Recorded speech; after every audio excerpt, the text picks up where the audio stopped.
Code enforcement and code is obviously something that's near and dear to our hearts. It's a department that, they get very little accolades for what they're trying to do is make it so that you and I that live here in Mesquite and that take care of our property and our houses and our streets, that they make sure that everybody else does that too. And that's really what we're hoping to do with this. And so we'll have a lot of good information to talk to you about tonight. The only thing I really wanted to bring up and mention is that each year in October, this will be the year number 12, we have started, we've been doing something called Addressing Mesquite. And last year, my first year as being mayor here in Mesquite, I was in a meeting like this and kind of popped off and said, wouldn't it be great if we did 100 houses? And we helped over 100 people. And last year, for the first time, we actually did help over 100 people, elderly, disabled, and others that needed help in Mesquite, Texas. And it was just tremendous to see over 1,000 of our citizens out helping and helping each other. And a lot of it's code-related situations. It's where people don't have the money, or mostly it's money, but also sometimes they just physically can't do the things that they need to do. And so we have started, and I'm sure we'll hear more about it, a program that creates that and does it every month for people that's generated out of the code department. And like I said, I may be taking some of your thunder, but the reason I wanted to bring it up is that we're doing that on a month-to-month basis, and we're always looking for volunteers to help with that. But this is just kind of that first blush. About June every year, we start reminding people that October the 7th, this year, on Saturday, we will have our Addressing Mesquite Day again. And I know a lot of you have been involved in the past. I need to get her up here. Mildred Morgan, some of you may know Mildred. Mildred's around 90 years old or a little older. And she was out last year at Addressing Mesquite with our church and slipped on the curb, fell, and broke her hip. Now, this woman is 90 or 91, came to help somebody else and fell and broke her hip. Mildred's doing fine. She's back up and around. I don't know how, but she is. And that's the kind of stories that I like to tell people, because we all need to give, we all need to help each other and help make Mesquite what it needs to be. We do have an agenda tonight. We'll have a few remarks from our city manager, and then Mr. Rivas will have a chance to kind of share with you. There'll be an opportunity for questions and answers towards the end of the night, and also we'll have an opportunity for our council members that are here to stand up and address all of you. And before I pass the microphone over, I would like to introduce those that are with me from the council tonight. We have our newly elected Mayor Pro Tem, Bruce Archer. He's right here. And I say newly elected, newly appointed Deputy Mayor Pro Tem, Jeff Gasper. And yes, this time newly elected Dan Alleman. And old elected, no. And Dennis Tarpley, Councilman Tarpley is with us tonight. I didn't miss anybody yet because I was trying to look to make sure. Okay. And with that, I will bring up Mr. Keelan. Thank you, Mayor Pickett, and I want to thank everyone for coming out. These Town Hall Tuesdays are very important to not only to the council but to the city staff. It's our opportunity to meet with a few more residents than we normally do. It also gives you a chance to kind of dig a little bit deeper into our operations and ask the questions to not only educate yourself but also provide us some feedback on how we're doing. And before we get too far, we are trying something new tonight, and we're going a little bit high tech. So I know proper etiquette tells you to put away your phone, but tonight, if you have a phone and text or through a website, we are going to do some polling, and I wanted to give everybody plenty of opportunity to access the system. Option one is you'll connect through the city's Wi-Fi system. It's when you pull up your Wi-Fi, it says Mesquite Public, and then you open a web browser to the website listed on the screen. The other option is that you will text 22333 with the keyword Mesquite. And this will log you into a system. And again, later on towards the end of Raymond's presentation, you'll have the opportunity to give us some feedback tonight. So again, we're testing this out. This is brand new technology, And if you have any problems logging in or anything, Lauren Rose in the back will be happy to kind of help you with your technology needs. Since she's under 30, we lean on her quite a bit for all of our technology problems. A little bit of about what tonight is about. Tonight is about code enforcement, and it is about our need to get some feedback from you, the citizens, on how to improve this program. We are very familiar that it does not work in all cases, and there are issues that we need to improve. What we'd ask you tonight is to provide solid feedback on the service as a whole. If you have a specific problem with your neighbor next door or an address down the street, tonight we want to reserve the time to talk about the program. Over in the corner here we have some cards, and if you have a specific address that you would like to make sure that we are aware of, please fill out one of those cards and either leave it up at the box or hand it off to one of the code enforcement officers in the back. We do not want to waste everybody's time talking about one or two specific addresses. We want to improve this program as a whole for the entire community. And that's what Raymond Rivas is here to do. If you recognize Raymond, he was formerly our emergency management coordinator, and he obtained his master's degree and was looking for something else to do. And I found something right up his alley. Raymond has a very difficult challenge to address a service that's not well received in our community. And I will keep saying that we are not meeting yours or the council's expectation in this program, but we're on the process to improve. And that's what Raymond's been tasked to do. Council met in November and in February and set some priorities and some goals, and the staff has taken those, and we've tasked Raymond to get to the bottom of what does code enforcement need to look like in Mesquite. This is just a quick poll, this is not the text poll, but how many of you received a code notice? Anyone in the history? Oh, and you're, since living in Mesquite? Okay, I'm raising my hand, I have received one too. Okay, so, all right, and how many people have filed a complaint through our online system or through the phone about a neighbor or a house in your neighborhood? So, needless to say, we all have some issues with code. Now, as I said, neighborhood appearance is a high priority, and it was one of the things that when I was appointed city manager, I realized that we needed to change the way we were doing it. And so, in my experience with the city, I've realized there's basically two types of code issues. And you might fall into this first category, that you went out of town for a couple of weeks or had to go visit a relative and you missed your mowing cycle. And just like this past week, we've received 5 inches of rain and your grass grows up really high. And before you can get out there to mow it, a code officer drives down your street and sends you a notice. And you get out there, you've got the notice, you mow it, you never hear from us again about that issue. Or you may have know someone who has been in the hospital for several weeks, and the last thing on their mind is property maintenance.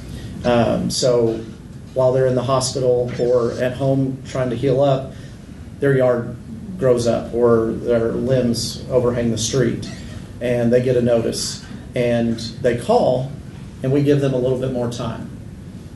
That's the scenario that code enforcement should be. If you're in compliance most of the time and you receive that one notice here or there, or if there are certain circumstances, you never hear from us more than once or twice. But there are other problems in neighborhoods, and that's probably why most of y'all are here tonight. What we are finding is that probably in everybody's neighborhood, there is that one house, or maybe two, where they never mow. They never pick up the trash. They pile stuff around their house. Their fence has more holes than boards. And so basically what our job has become and what our code enforcement officers are property maintenance professionals. They are there to remind that resident that it is time to take care of their property. And in most cases, they know the system. They know they get the first notice, then we send a second notice, and we send a final notice or we write a citation. And then, so after about 45 days, they get around and mow the yard. And then the process repeats itself.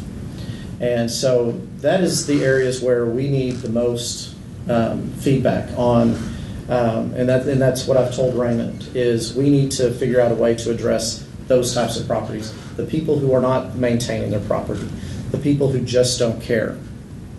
And what I've told the council is that it's those properties. I mean, you're going to hear me say the term increase the intensity or turn up the dial.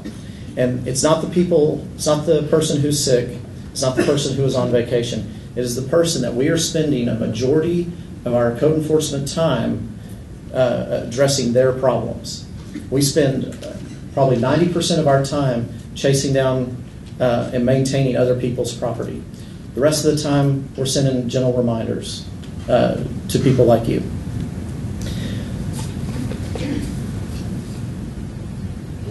Raymond's going to ask y'all a few questions about some different code issues.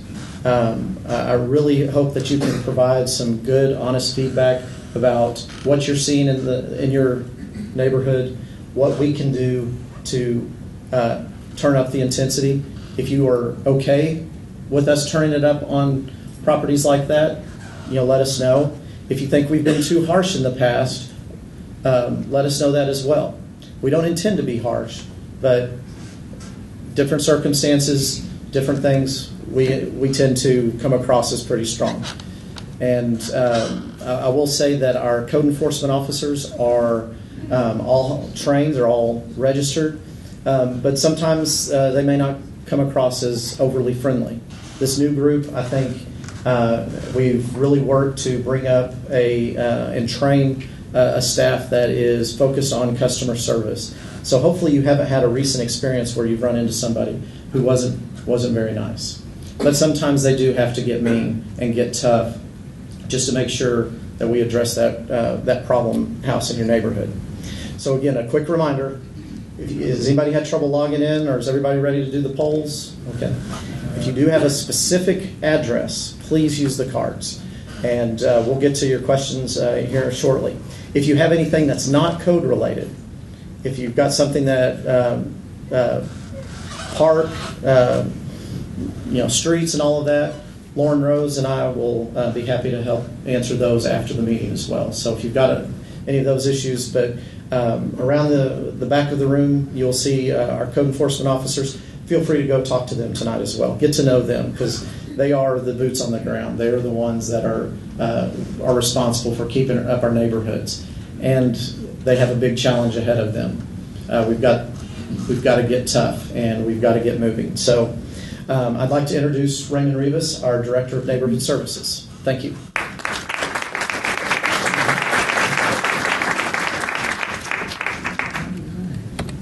How's everybody doing tonight? I'll tell you what, when I was talking to Cliff when I first got my master's degree, and I said I'm looking for a new challenge, I did not know what I had in store for me. But it has been something that I have enjoyed, because I did emergency management, where it's very similar in that I look at problems in emergency management and I look for solutions. So I'm just applying some of those same things that I did for 16 years preparing for disasters on what can I do to address some of the immediate needs to code enforcement. So it has definitely been a very exciting last few months since I've been here since February as far as in the new position. So tonight, again, is to talk about code enforcement. Do we know that we have some room of improvement?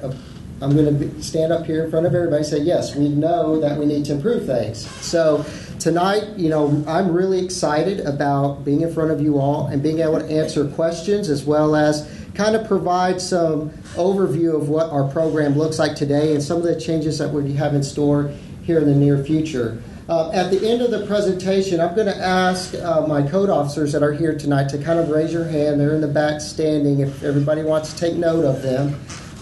They are actually by some posters that have pictures of violations, and they are there to kind of explain some of our more common violations as far as from their professional perspective, what is going on in each picture. So if there's something, if you were curious about a specific violation, here at the end, as you're enjoying some refreshments and kind of mingling with staff, don't be shy to ask them a question, because they are actually, as Cliff said, the boots on the ground.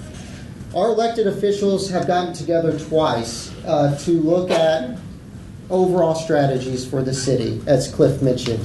And they came up with some goals for us, and which is very exciting, because you got to have the end vision before you can really get there, right?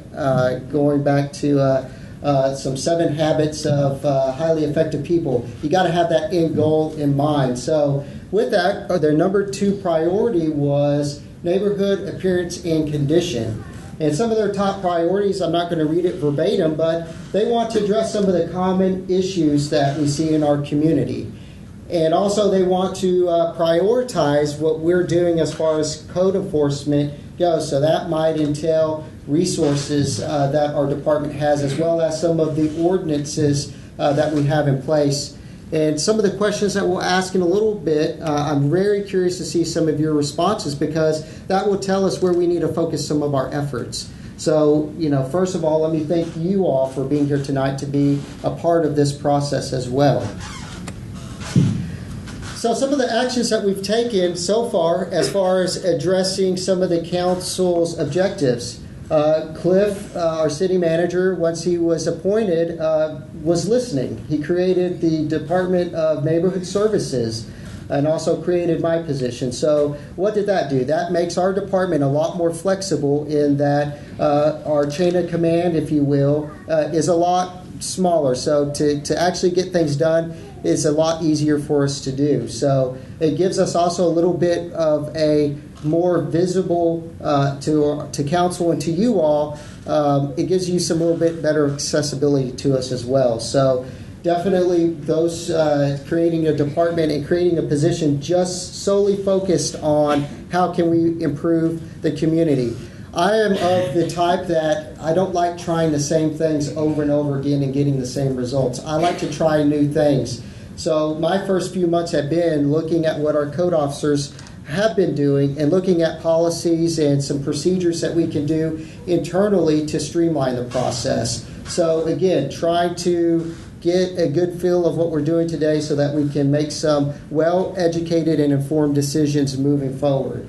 Also, another program that rolled out right about the same time that I started is the Helping Others in Mesquite Every Day. And as the mayor stated, this is a program that kind of takes addressing Mesquite to year-round. This is a program where residents do not actually apply for the program, but rather it is generally all starts with our code officers. Our code officers identify a problem, what I would like to characterize as a chronic issue, so something that has been an ongoing issue over and over again, and that we approach the resident and we actually talk one-on-one with them. And if we discover that there's some type of a financial hardship, or if there's, for instance, they don't have any family members that can assist or a church family that can assist them, we look at finding help for those residents. So it's actually a little bit of a kinder side of our code officers, where they are trying to be a proactive part of the problem, where we identify the actual issue and actually work with the residents moving forward to help remedy some of those ongoing issues with residents that again have a hardship. So that has been something that has been very exciting to roll out in our community, and we've actually gotten quite a bit of a response from not only interested parties such as the Rotary Club, Agape Home Healthcare, or just to name a few partners that have helped get the program running as far as donations go. So this is actually a partnership with Keep Mesquite Beautiful. So very exciting program. Also, we have our Code Ambassador program. If you're a Code Ambassador, can I get you to raise your hand real quick? Most of them are wearing their polo shirts that they were issued. Their graduation was actually just a few weeks ago. And what our Code Ambassador program does is it takes residents such as yourself and gets you involved in the process. What's a little bit different from our code volunteer program from other communities is they help us identify the issues. There are extra eyes and ears out in the community, if you will, and they also help us by generating a report. So they actually help our code officers by looking at about 5 code violations, some of our more common ones like high weeds and grass, overhanging limbs, some loose junk and trash. So they're looking for more of the visible things that are easy to spot from the public right-of-way or from a vehicle. And what they observe is issues a notice of violation to the resident. If it's not remedied after 10 days, then our code officers will follow up and we'll do the next level of enforcement, which would be either contracting the property out after they go out and they see that there's an issue there. We will verify that there's a problem, as well as they will, if we have to issue a citation or any other higher level of enforcement, then that's where our code officers will come in and intervene after it's observed that the issue has not been taken care of. So again, having our volunteers, and they had to go through about 8 hours worth of training, and they had to do about 2 to 3 hours worth of out in the field time with our code officers as part of the training. And there will be some ongoing training throughout the year as well to ensure that everybody is working off the same sheet of music, if you will. So we graduated 29 volunteers, which is very exciting. Our public meeting that we had when we kicked off the program, we had over 50 attendees that were interested in the program. So we can just tell by the involvement, as far as that initial meeting, that there are residents that care about Mesquite and that want to make a difference. So we're trying to harness that energy and trying to focus it towards where we can do the most good with their time and their efforts. Also, we've kicked off the T25 Task Force Initiative, and I'm going to steal a tagline that Cliff has said. In government, we like to come up with cool names, right? So T25. This stands for our top 25 code violations of properties throughout Mesquite. So it's not limited just to residential properties, but also commercial properties as well as some hotel motels. So it is generated using data from the various departments that are involved in this task force, and there's a number of them. There's police, there's code enforcement, building inspections. Our fire department inspections division is also part of the process, and we all got together and identified what our common properties were. So we've actually seen a lot of results from this as well. So we actually have some properties that are on a probationary status at this point because they have made efforts to remedy the issues that we are seeing out in the community. So it's exciting to see some actual results from that program. But the program is intended to be a higher level of enforcement. So using everything at our disposal as far as the municipal court system, our building and standards board as far as for very poorly maintained properties and looking at things such as condemnation. So it is looking at every tool in the toolbox, and as a group, how do we best use the right tool for the various properties out in the community. So again, we've seen some actual exciting results from that program. So to tell you all a little bit about our code enforcement staffing is there's myself. I oversee the department. We have one senior administrative secretary, and we have a field supervisor, and then 9 code officers that are out in the community. So neighborhood services, which code enforcement is actually a division underneath it, has a total of 12 people. And I can tell you that these are very dedicated employees that they have their hands full, and they put in long hours to ensure that they are doing the most good. So, and definitely I invite you all to meet our various code officers at the end. But that's what we're working with. Then we have 28 code volunteers that have completed the training again and that are actually out on the streets. Their first weekend actually was about 2 weeks ago, and we're working out some kinks. It's a new program, so we're definitely streamlining their processes as well. And it's been very exciting to see some of the things that they have submitted to us and what they're seeing out in the community, because that, again, tells us where we need to focus our efforts. But they're also working in areas that we pre-identify. It cannot be the neighborhood which they reside. They are in their uniform shirts that they were issued. And then also they're in city vehicles so that they are quite visible, that there's not interpreted as suspicious vehicles. They'll be in a city-marked vehicle that is marked environmental code out in areas that we predetermined. So let's say you live in the south part of town, we might send that volunteer to the north side of town, again, out of their area, so that, they get to see a little bit of this community in a whole and help us, I like to say fresh set of eyes, because when you're looking at a document, for instance, and you thought you've read through for all the typos, right, and then you give it to somebody else to look to, and there's a glaring typo there. So it's that fresh set of eyes that we're really looking to have our code volunteers provide. And this kind of gives you an area. Each color represents a code officer in their district. So you can kind of see their smaller blocks within each color. Then those are various areas. So our code officers will strategically work different areas throughout the year, and throughout, they have their own method that they work those areas depending on where they're situated. But they will review each area throughout the year. And so we actually will assign, going back to code ambassadors, we assign them a specific small area within a district to work. And so that's kind of how we situate things, is everything is broken into a geographical type puzzle that we try to then dig down a little deeper and look for the violations out throughout the community.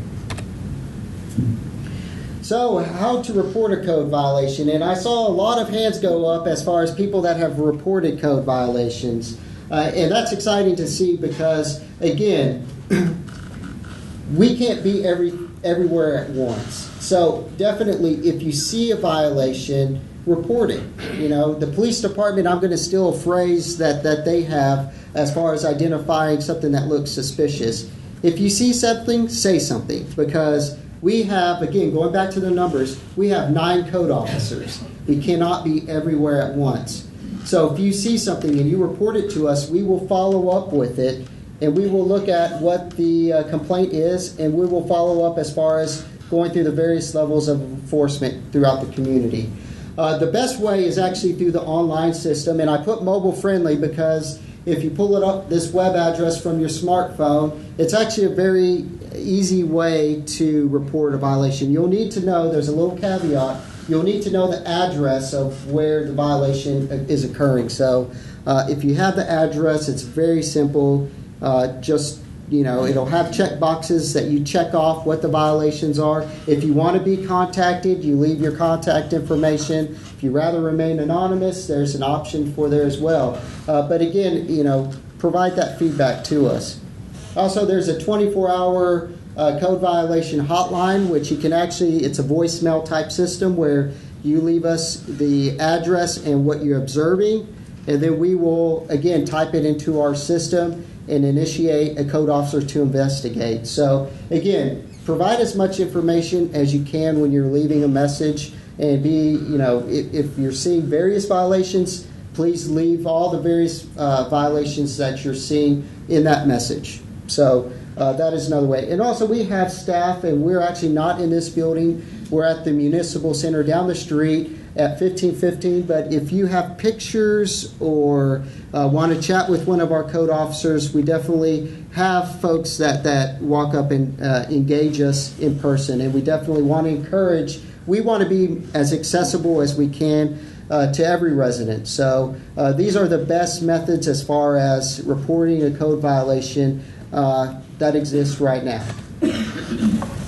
So I thought that this might be important, and just won't belabor it too much, but to explain what a process looks like as far as when somebody reports a code violation. So where a resident reports a violation on your top left, that's in any of the 3 methods that you saw, whether you report it in person, you report it on the online system, or via the hotline. our staff will enter the complaint into the system. And you remember where I said that the web complaint is the best? It's because it will already be in an electronic format. So it saves us a little bit of work, and we can move quicker if you use our online system. But if you call it in or you come up in person, we will enter it into our system. Code officer is assigned, so depending on where the code violation is occurring, that code officer that's responsible for that area will respond to it. Our code officer will do an inspection, and it's done on average within 3 days. We're a lot quicker than that, but this time of year, and I'm just going to be honest, I figure that that's the best policy, is that this time of year, high weeds and grass, this is our busiest time of year. So say, for instance, we might have a code officer over the weekend. He gets in the office on Monday. It's not uncommon that we may have one code officer have 20 or 30 complaints that he has to follow up on. And if you remember, those geographic areas are sometimes kind of big, so it takes them a while to work through their area to follow up on those complaints. So depending on the number of complaints that they'll receive, we shoot for 3 days. But a lot of times it's much quicker than that. If a violation is found, going to the next step, then we will issue a notice of violation. And has anybody received one of those? They're the big placard type mail-outs. Okay. What's important there is that there is not only a listing of what the code violations are, but there's also contact information on how to contact our code officers. You can call them on the phone. You can email them. Their contact information is on there. And why is it? We want you to reach out to us. If you're having a hardship, if you're having an issue, if you need more time, given the violation, we will do our best to work with you. Now, if it's something that is an immediate life or safety type issue, then we do have to step up our enforcement level, depending on, again, what it is. But, again, reach out to our code officers. Sometimes, a lot of feedback that I've seen from our residents when we contract their property is, hey, I never spoke to the code officer, and I got home and I have a notice that my property is going to be contracted within the next 3 days. Again, you have about 10 days to fix a violation. So please, in that time, reach out to that code officer. They are there to listen to what the issue is. So that goes to the next step, which usually it averages about 10 days, depending on what the violation is, that we will do our reinspection. A lot of this we can't control. It's actually, some of these timelines are dictated by state law and by ordinance. So again, we shoot for 10 days, and sometimes it's quicker, again, depending on the severity of the violation. And if a resident does not comply, then that's where we either use a municipal court system where we issue a citation, or there's a hearing that is scheduled in front of the judge. For instance, an abatement of a vehicle. So if we have a report of a junk vehicle, that takes a little bit of time, and we have hearings for those. So again, if we have to use the court system, or we will contract the property where we have a contractor, and say, for instance, it's high weeds and grass. They've received that notice of violation and they have not resolved it. We will hire a contractor to remedy that. And what does that mean for the resident or property owner? It means we put a lien on the property that if they try to sell their property or refinance, anything like that, they're going to have to resolve that lien before they can take action and move forward. So the city does recoup those funds that we spend on contracting out services. But the end result is we want a process that benefits the community and a neighborhood that y'all are proud of. So again, there's some procedural things that we're doing to streamline our process so that our code officers are more efficient. But again, I thought it would be beneficial for you all to see what the actual process is that we work through. So what are some of the things that we're working to improve? We're evaluating how those districts are laid out. Is it equitable? Do our code officers have an approximate equal number of households that they're responsible for. That's something that we're evaluating. Again, to go back to the point, we need to strategically deploy our staff where they are most needed. So when looking at our mapping system that we're using, we're going to look at where we can deploy our code officers the best. We're also in the process of working with our municipal courts on increasing fines for repeat offenders. So for those folks that just like to push the edge a little bit and then there are repeat offenders, that they will have escalating fines in the future. So that is something that we are in the process of doing. Also, this is something that our city manager has identified and tasked me with evaluating here in the next few months is how can we crack down on some of our illegal dumping that we're seeing throughout our community. So again, putting together, I take the team approach, borrowing some sports analogy. It is literally a team effort. It's just not our code officers, but it is at various departments that we partner with on a day-to-day basis that we rely on to help us as well. So we'll take that same strategy on illegal dumping, on bringing together the right folks to see if we can come up with a process where we can actually catch these offenders as they're occurring.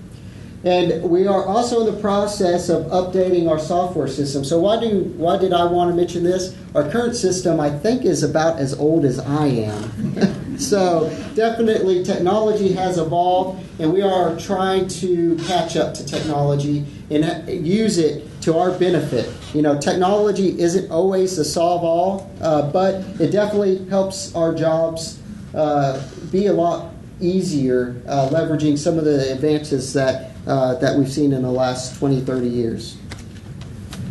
So this brings us to kind of the Q&A issue, or where I'm going to ask questions and you're going to respond. So how many garage sales should residents have in a year? So you have three choices. A is 1, B is 2, C is 3, or D is 4.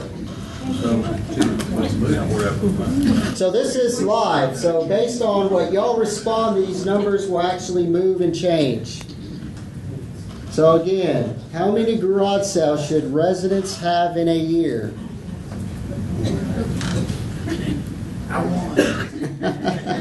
There's no prize for this one. All right, so do you clear response? No, don't clear the response. If you have it on the web browser, don't clear the response, because when I change the slide to the next one, Mine will change. it'll change on there too. All right? Is everybody about done with the first question? That's the majority vote there. Okay. Yeah, that is we have a winner, it looks like. It looks like we just had one last response. Going once. Still going. All right, we'll just wait a moment more. Because once I change slides, it'll change your ability to answer this question. So, okay, let's go to the next one. Next question is, how much time should a resident have to correct a code violation? So, A is 24 hours, B is 7 days, C is 10 days, or D, you want it done quickly over the weekend?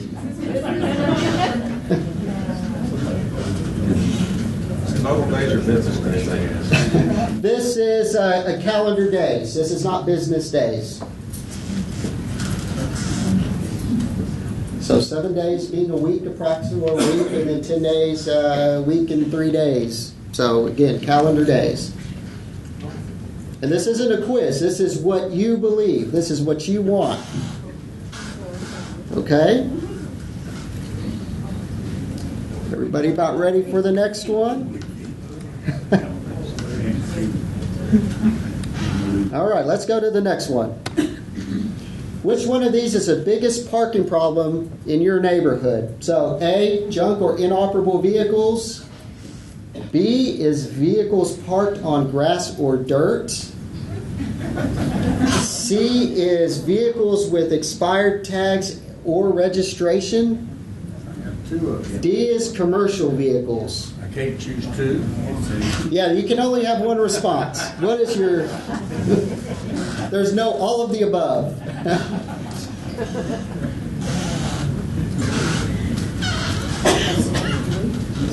This is exciting because this gives us a good idea of what you all are seeing in the community. So we definitely appreciate the involvement that you're taking. So I'll just wait a moment more since we still have our numbers moving a little bit.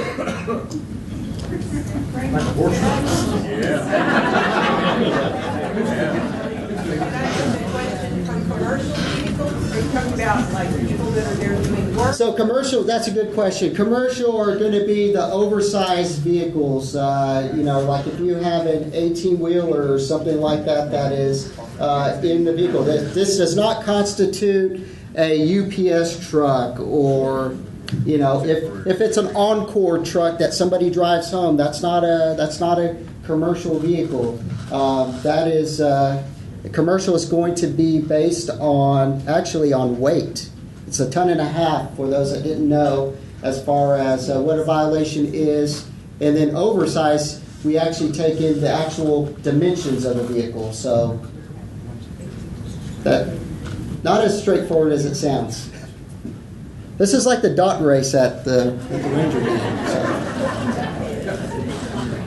Okay. I'm sorry, I have two dogs in this time. All right, let's go to the next one. How many chances should residents get before the city hires its contractor to fix the issues that we're seeing? So, 1 chance, 2, 3, or more than 3 chances is D. And if you do want to change your answer, going back to the gentleman's question, you can hit clear and resubmit your question. I think that's what the mayor's doing.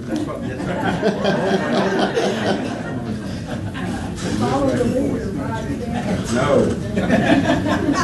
Vote your conscience. Okay. So we have some folks that are for 2 chances. That means you want, and I like to say that there's a human side to code enforcement where sometimes there's instances where we have to work with the resident. There's either they're elderly, don't have family that can help them, or there's some type of disability. So it's looking like a majority of you want us to afford you all the same type of respect if you were to receive a violation. So, okay. Okay. I believe that this is our last one. What violation should residents receive a ticket for? So this is our next level of enforcement. This is beyond contract. This is us actually going through the municipal court system. So A, high weeds and grass. B, overhanging limbs. C is improperly placed trash, if I can talk. Define that, please. Yeah. Improperly placed trash is going to be if it's placed out on the front curb at the wrong time. So it's 5:30 the day before, or no later than 7:30 the day of your trash pickup on your front curb. Or if you're putting it in the alley, that it's ready for and properly placed in the alleyway, depending on where your trash pickup is. Right. But that is occurred, and you'll see there is a back by James. James, you might want it in your hand. There's actually a poster back there that has trash placement. So there's actually some things, some rules. So it should be, if you're following the ordinance correctly, it needs to be in a 2 mil plastic bag, so a little bit thicker than what grocery sack that you're getting at a grocery store. But also that it can't exceed a certain weight because our folks are actually handling those bags, but also what time of placement. So again, that's 5:30 the day before your trash pickup date, and no later than 7:30 the day of your trash pickup. So again, James is in the back and he can explain that a little bit more. What if they just leave their trash cans out there all the time?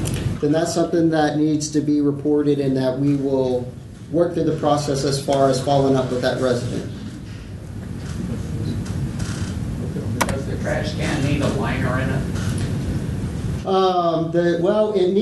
The trash needs to be actually in a bag. So whether you are if you're going to do it, you need to tie it, put it in the trash receptacle. But our our solid waste staff is actually getting those out of the container itself. So it needs to be where staff can handle that. It has to be bagged. It needs to be bagged, yeah. Yeah, see, that's the problem, when it's not bagged and they dump it in the back of the truck.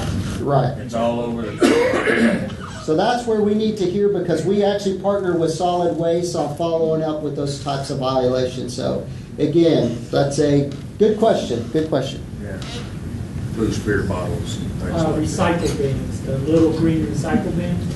People just put cardboard, I mean, it's more trash than anything else in the end. Right. And that's not the first feedback that we received on that, and we will actually look at in the future coming up with a more comprehensive overhaul of our solid waste ordinance. That's what we have today, but it will change in the future, or we will at least present options to council, and then council can then look at what changes they want to implement. But it is something that will be overhauled in the future, or at least brought forward in front of our elected officials for a decision. All right, we're running a little longer than what I thought. I'm going to have James Lewis. James, can you, I don't know where you're at. He's here in the back. I thought it would be beneficial to have a code ambassador speak to what he thought of code enforcement before he joined the program, and then what he learned through the process itself. Let me turn this on. I don't know how to use all this high-tech stuff. Yeah, there's a whole bunch. Yeah. I'm going to let somebody smarter than me figure this out.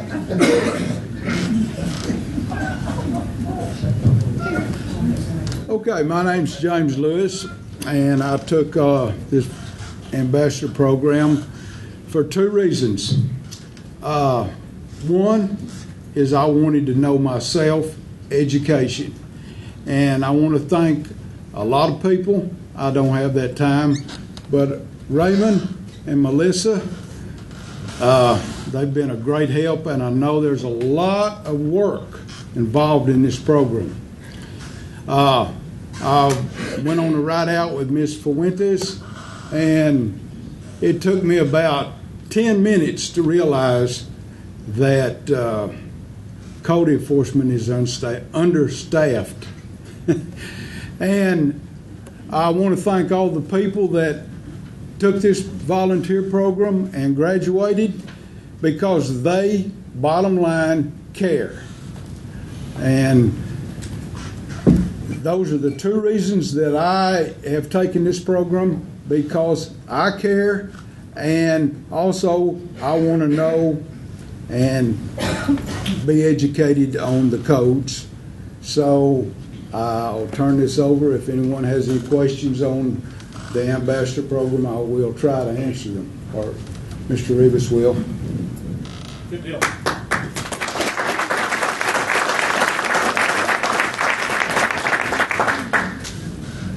So James is somebody that, hearing his testimony, is, when he came in and I heard him after he did his write-out, was, wow, I did not know that this job was so tough, because it's a balance. You have proactive code, and then you have code enforcement based on complaints. And it's a balancing act to ensure that we're out there proactively looking for violations, as well as responding to the services that you all report to us, right? So it's definitely something that our code officers, they do balance those efforts to make sure that they're doing both. So again, I think it's a little bit eye-opening for our ambassadors that got to see what some of that looks like in real life. So at this point, it's the end of the actual program that I have.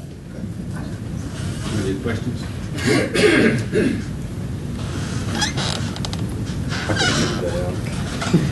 You're smarter than me. Thank you, Raymond. Don't go too far. We wanted to have a brief time of question and answer. If there's anything that you've heard tonight or something you just came up here that you were dying to know about code enforcement, and we wanted to give anybody an opportunity that wanted to ask anything, and that's why I told Raymond to hang close, because I'm not going to know. Yes, sir. If they put a sticker on an inoperable vehicle that's got a date on it, like June 2nd, I didn't walk up to that car because it's on private property and look at it, What does that mean if it's got June the 2nd on it? Is something supposed to be done within a certain period of time? As far as the date, and correct me, our code officers that are here, that's a date that the vehicles, we should see some type of action. So either the sticker's out, or if there's a flat tire or something along those lines, that is the date of re-inspection that they will go out and look to see if that code violation has been taken care of. Well, the date on it's June the 2nd. Actually, the date on the sticker is the date that we were there. That you were there, okay. So the date that they were there. So when is a remedy? Depending on what the violation is. It's been on blocks for 3 years. Well, the road's been marked for an inoperable vehicle. We have to monitor it for 10 days. If nothing happens with it, we have to send abatement notices out. We have to wait another 10 days. Then we have to schedule an abatement hearing before we can do anything. Okay. So the vehicles, that one does take a little bit of time. So again, if you fill out a comment card, I'd be happy to ensure that staff will follow up on the specific violation that you might be seeing. Lauren has a microphone. We'll use that as the person who puts their hand up first. So. What is your definition of inoperable?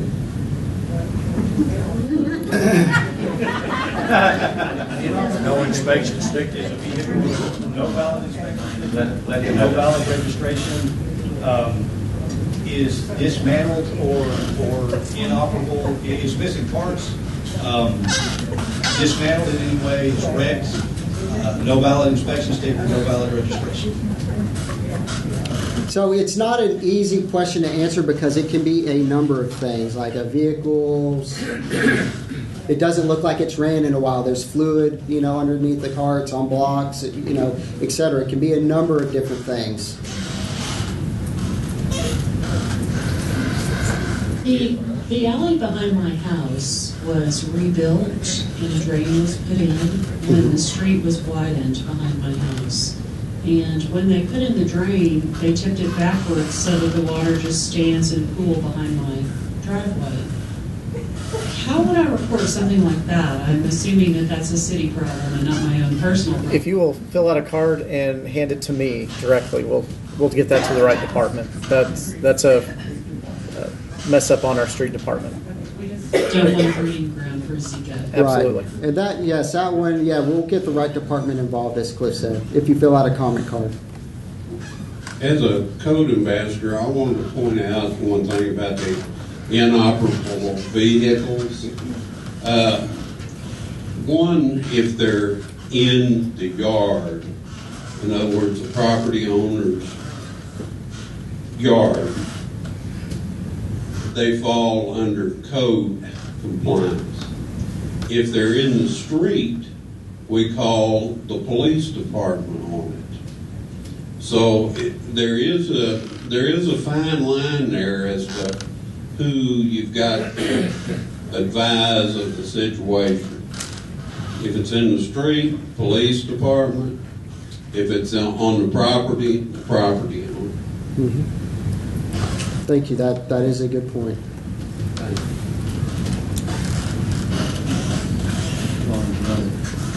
Right here. Lauren.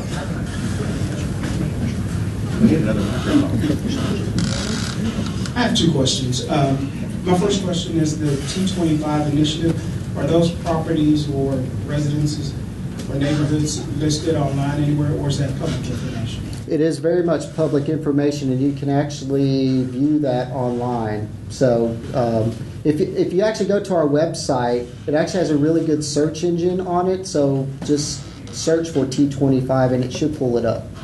I have one additional question. It's all right. We were talking about the line between, I guess, the police department and code enforcement. Mm-hmm. Is it, I guess specifically my question relates to commercial businesses where it seems like loitering outside. Is that a police issue or is that a code issue? Police.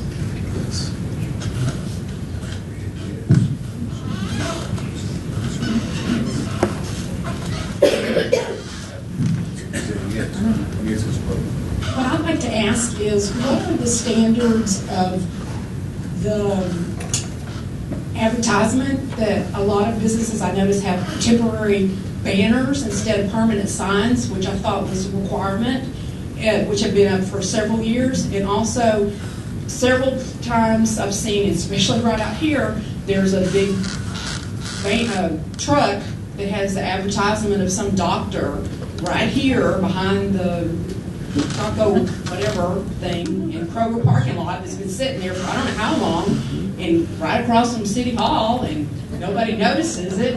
Also down on Pioneer, there was one also, and it's been sitting there for years, and nobody's done a thing about it. So what kind of issues, can that be resolved, or is that okay? Right. So let me answer that in a couple ways. The bandit signs, the ones that are just the that you see in the median that people are putting up, like it's up above, and they put like a plasticky sign. Okay, I think I know what you're talking about. For a business or something, or if it's a new business, so, or something, and it stays.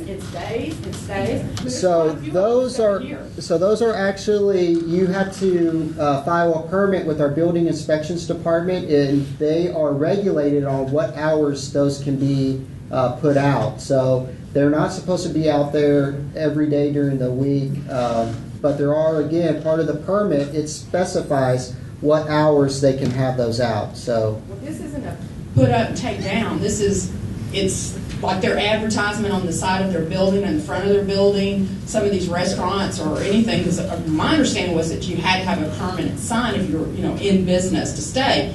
And also, it was improper to advertise your business on a vehicle with the banner, or like that one is, the side of a 2-ton or whatever ton truck that is that's out there, that's been sitting out there. A business owner can advertise their business and park a vehicle in front of their business, and that is allowed by our code. The banners that you're probably seeing are part of our. You have to apply for a banner permit, and so we do permit those, and you can renew that banner permit for a long period of time. We typically change our codes if we observe a problem, and if that is something that you feel that we're kind of lacking in, or is hurting the appearance of our community, then that is something we can take a look at and see. So, well, to me, it's tacky. Sure. One, and second of all, it's like a fly-by-night business, as far as I'm concerned. Absolutely. So that just makes if you've this got side of Mesquite makes Mesquite look like. Yeah. If you've got a specific, let's put it that way. if you can give me a specific business, I'll take a look to make sure that those are permitted. But currently, we do permit banners. again, if you can fill out, that's great feedback. If you fill out a comment card, tell us that is a concern. It's definitely something that we will look at integrating in what changes we're looking at doing. So I appreciate that. Yes, I really believe in the code, keep the neighborhood nice and all. But I have a sea-doo that I kept in the back of my yard, and they said, well, you can't do that. And I go, well, why? And they said, well, if grass is there, it tears up the grass, pulling it in and out. And so I'm going, well, to me, the fence is to be for privacy. And they say, well, if they want to get in there to mow the grass, they can cut the lock and get in there, but they can't mow under the sea-doo. And I'm going, well, then you go to the violation and they say, well, if you're going to make a cement block, it has to be 4 inches thick. I'm going, grass ain't going to grow through 4 inches. You know, you got codes that just kind of making it unbearable. Okay, and that's good feedback. I appreciate that. Again, trailers and vehicles, they do have to be parked on an improved surface. It can't be parked directly on the grass, for instance. So if that's something you want to visit a little bit more, I'd be happy to talk to you about it. If that's something we need to look at, then we'd definitely be happy to evaluate it. As a new code ambassador, we had to pass a physical, a little one, a background check, and other little interesting things. So I just want everyone to know that we're not getting paid for this, but we just want the city of Mesquite to look better, our neighborhood to look better, your neighborhood and mine, and I just want you to appreciate us.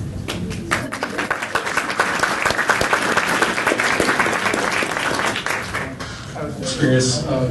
Do all of the neighborhoods in Mesquite have somebody monitoring them, and approximately how many neighborhoods do we have?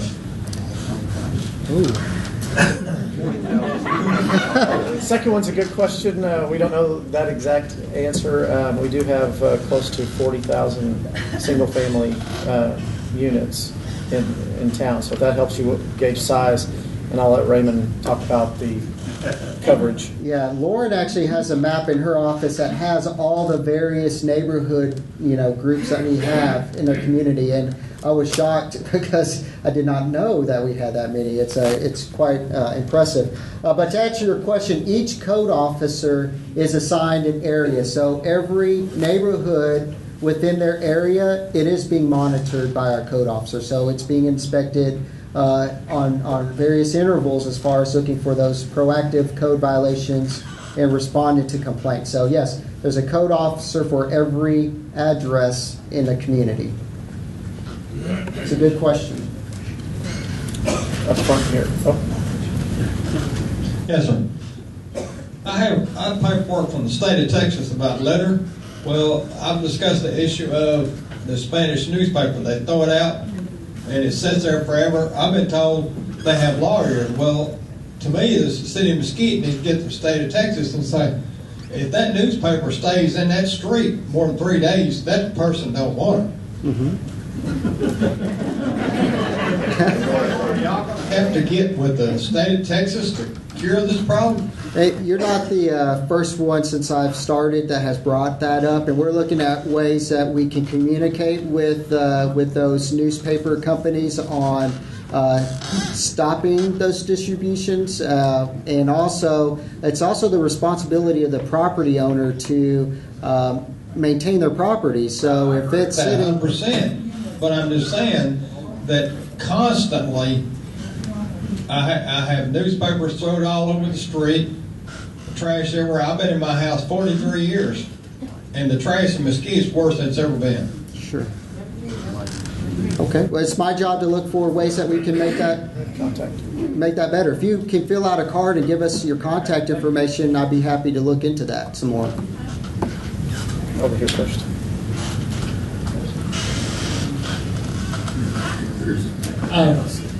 Fourth of July is coming up. I don't know if Devil's Bowl's not being allowed to pop their fireworks over there, or the neighbors, the people go out there and pop their fireworks, but Barry and Lawson Road became just trash for everybody that, I guess, from anywhere that came in that area and popped fireworks all across Lawson. It just got bad.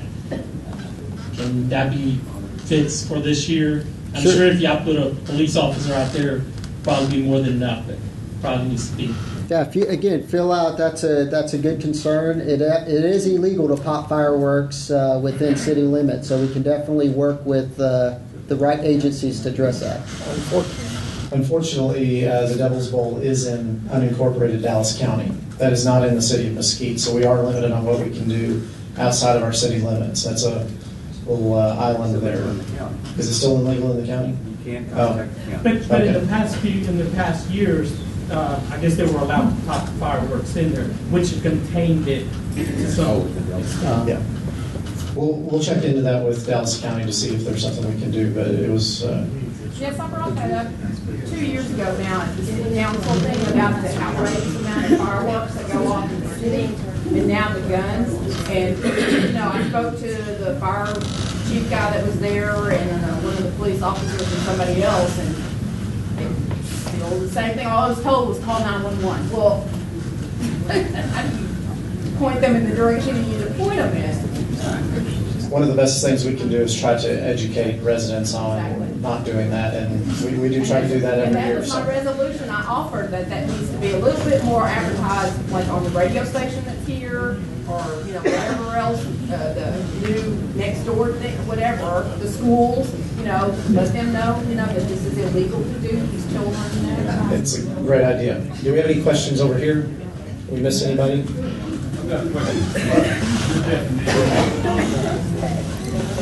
I'm sorry. Can we get the microphone to you? Sorry. What's your definition of anonymous? Because if you turn something in anonymous, there is retaliation.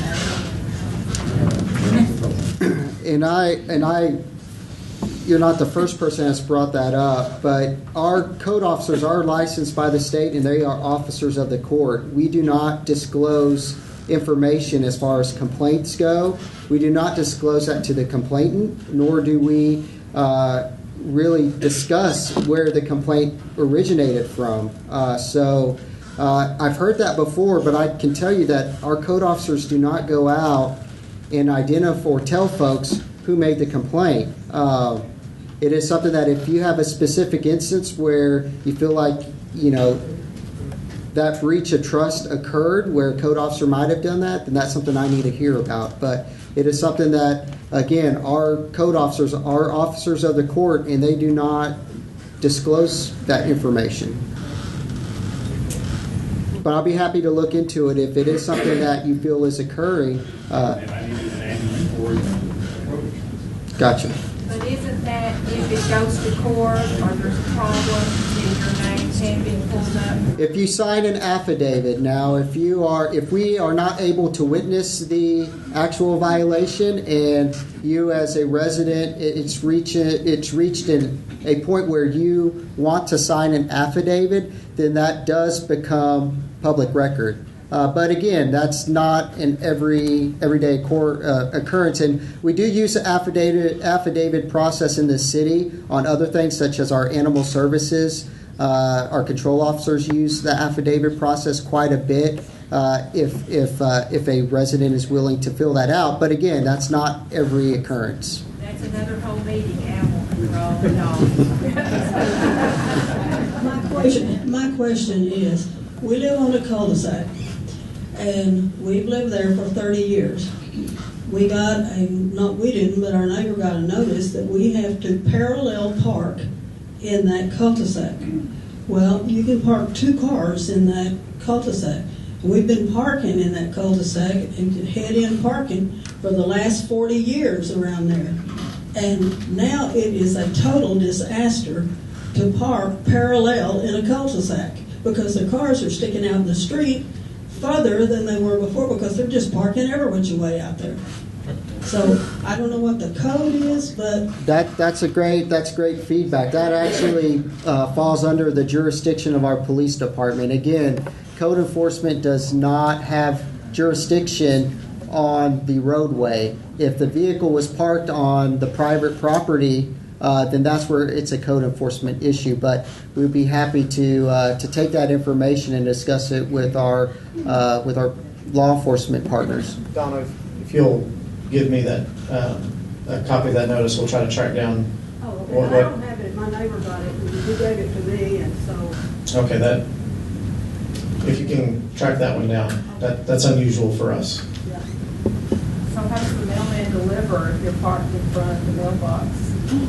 That's a whole different issue. That's what I'm saying, is that if you're like this, in a cul-de-sac, how is the mailman supposed to deliver?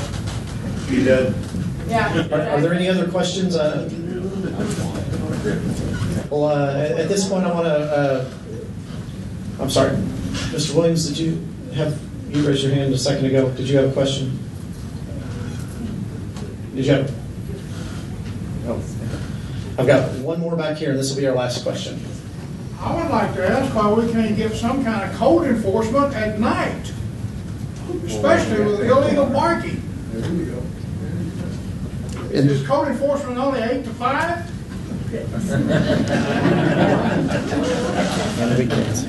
And weekends. We do work weekends, and that's something. If you can fill out a card, we will. I don't want to fill out a form. I'd like to know if we can get some code infection at night. That is the type of suggestions that we're looking for tonight, and we'll add that to the list of things. I do want to thank Raymond Rivas for his time and. I want to thank the Coke ambassadors for being here in such strong numbers. We really appreciate y'all. I will one more time point out, if you have a specific issue, take your cards are over there. There's a box, or hand them. And I also want to, if you can express your appreciation, some of the hardest working people in the city, they have to deal with people who receive notices and are not quite happy all the time, is our code enforcement officers. Thank you for that.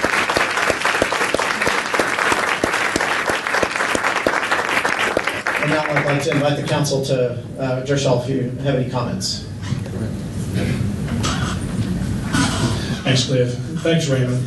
You know, I want to affirm a few folks. First of all, we wouldn't be having meetings like this tonight if it weren't for all of you, the citizens of this city, who have said, we want change in these areas, we want to be involved, and so you taking ownership of your city is why we're having meetings like tonight. So I want to affirm you first. Thank you.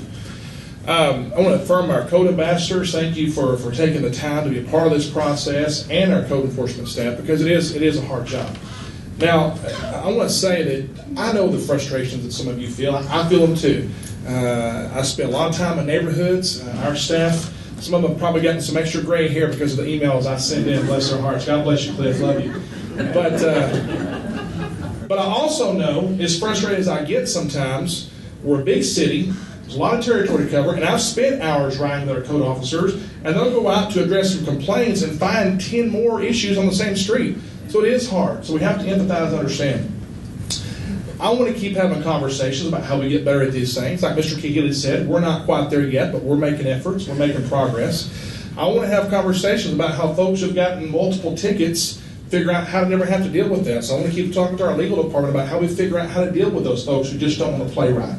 I want to talk about situations where you have long-term vacant properties that are just a nuisance to the neighborhood. And those are complicated legal issues sometimes. So I want to keep pushing those things. I know my colleagues do as well. But we're going to keep making progress. We're going to keep pushing. But there's one other thing that I want to share that really gets beyond code enforcement, and that is something I've learned over the last few years of spending a lot of time in neighborhoods, especially some of our older neighborhoods, is that we could give out citations and notices all day, every day. But there is a lot of folks in our town who are good people, they're hardworking people, but they are not involved in anything other than working, going home, and perhaps raising their kids. Sometimes there's some poverty involved. They don't go to meetings like this. They don't go to council meetings. Some don't even go to their kids' PTA meetings. And some truly don't even know what any of these rules are. But they're good people, and some, when they learn these things, which is part of what we're doing with code enforcement, is educating folks. In fact, our code ambassadors aren't just here to ride neighborhoods. They're also going to be available to go to different crime watch meetings and different community meetings to educate folks. I didn't know until just about 10 years ago or so that having a limb too close to the roof of your house was a code violation. If you don't know, you don't know. There's a lot of good people in this town who are just not engaged at all. We've got a large immigrant population oftentimes who do a great job taking care of their properties, but they don't know the rules and regulations. And so government cannot and will not fix all these issues. It's going to take us engaging our neighbors, loving our neighbors, having more cookouts in the neighborhood, getting people involved and to know what's going on. And when we get that culture spread throughout the town of taking good care of our neighborhoods, that will also help this situation improve, not just enforcement. So I want to encourage you to leave with that as well tonight. But again, thanks to all those who are working to make this issue better. Thanks to our staff, and I'll pass on to my colleagues. God bless you all for being here tonight.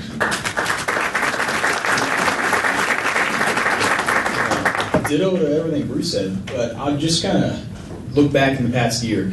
You realize that we've talked about a few challenges that we have with code enforcement, right? We have good neighbors that sometimes face poverty, face hospital issues, can't necessarily get the fixes done themselves. And we've come together and we've created a great program for that, the home program, helping others in Mesquite every day. And it's going to be powerful, and that's one of the tools we have in our belt to answer some of the questions.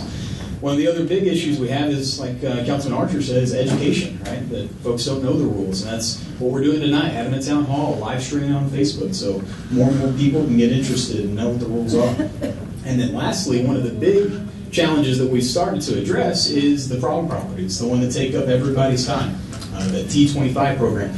And we've already started to cross some of those bad actors off the list and add new ones on. So that'll be a rotating basis that we can really answer the big issues that you have in your neighborhood, right? We all have an issue where it rains a lot, we don't get some water grass, but we also have that problem property on our street that kind of drags everything down. A lot of times it's a code violator, but it's also one of the bad actors in our crime, right? There's sometimes a drug house or someone who's going around and vandalizing. It's that same property that's taking the time, the effort away from our code agents, from our police officers, from every different department.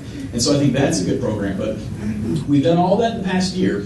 We can unroll fancy new programs but it's really about the implementation, right? About making sure we follow through and we have consistency on all those different projects. And that's something where we're going to need your help. We're going to need your feedback. Keep holding the elected officials' feet to the fire and let us know how that program is going throughout the year. And I think that's where we'll really start to move the dial. And so I just appreciate you guys coming out tonight, being the kind of neighbors that are interested and involved. Code ambassadors, let me make sure I get that title right. Thank you for giving your time so freely, rolling up your sleeve, and participating in a brand new project where we're not really sure how it's going to work or what it's going to look like. And I just really appreciate your time, so thank you. And just to add to that, I can't tell you how excited I am to see this room filled the way it is with all of y'all here. And for the lady over here to my right in the red, and for your expression, what you said, we're all here because we want to make our city look better. And that's the truth. And so we want to thank all of our staff employees and what they're doing, because they are doing a good job. We all have room to do better, but it takes all of us together. My comment is on T25. I'm excited about that. We've been concerned about Highway 80. It's our corridor into the city. Things are being done out there.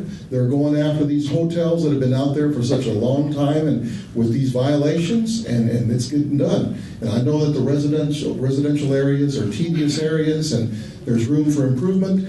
But if you notice how people were responding and raising their hands and giving their comments, we need to hear that, all of us together. Why? Because our community is constantly changing. So we need to be hearing what each other is saying. So I want to thank you all as well for coming out tonight and being here this evening. God bless you all.